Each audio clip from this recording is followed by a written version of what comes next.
There was once a boy named Jack, and Jack lived on a farm with his mother. And Jack and his mother were very close.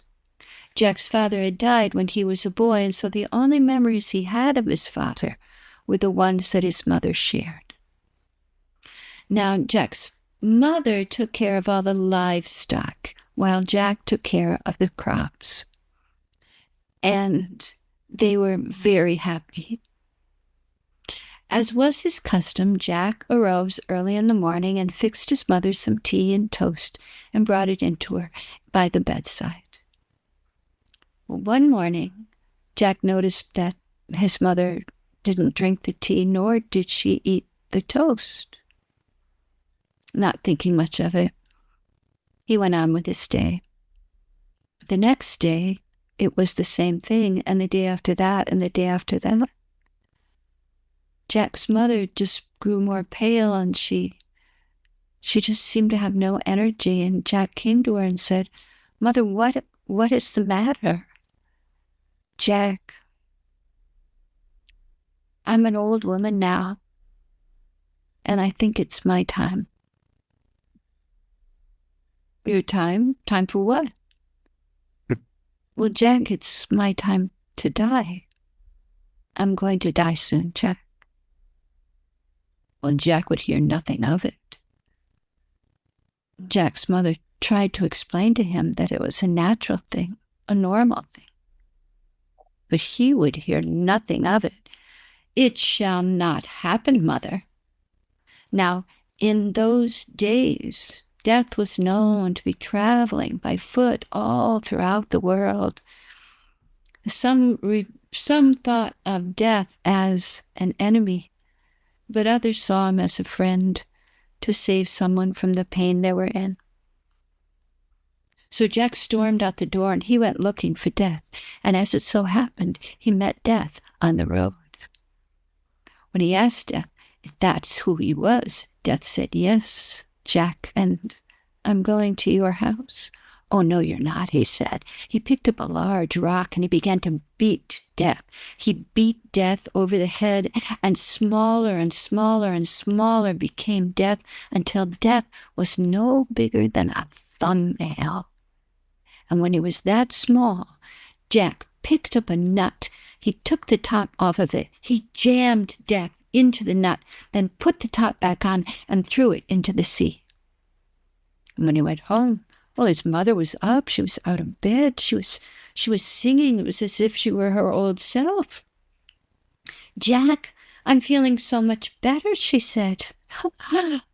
But then the wind stopped blowing, and the leaves stopped rustling, and the cattle were lowing, almost groaning, moaning, for they couldn't give birth to their calves.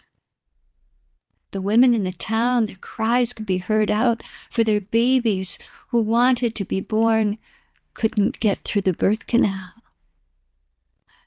"Jack, go and get me some eggs. I'm starving." So Jack did as he was asked.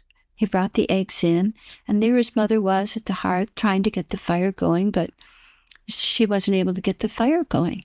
Then she tried to crack the eggs, but the eggs wouldn't crack. It was as if the world had stopped. "Jack, what did you do?" "I stopped Death. I beat Death, and I stuck him into a nut, and I threw the nut into the sea, and now, Mother, you shall never die." "Jack, my beloved, there's no life without death, Jack. There's no life without death. Don't be afraid. Go back, Jack. Find Death. Let him out."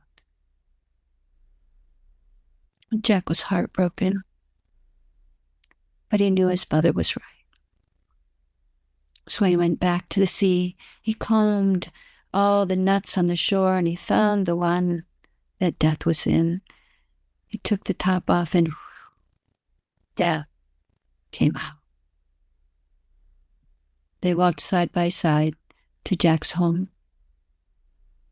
Jack sat on one side of the bed and Death on the other, and now his mother, pale,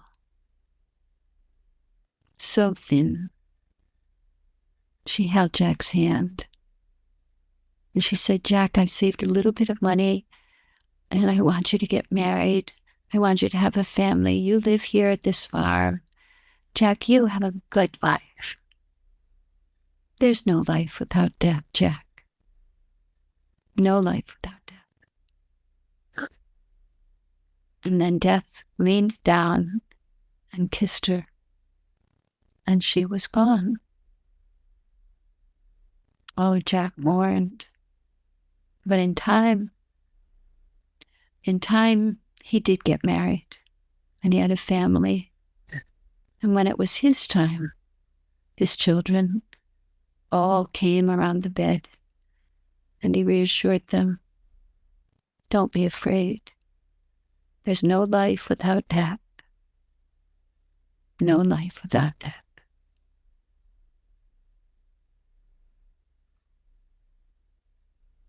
Thank you.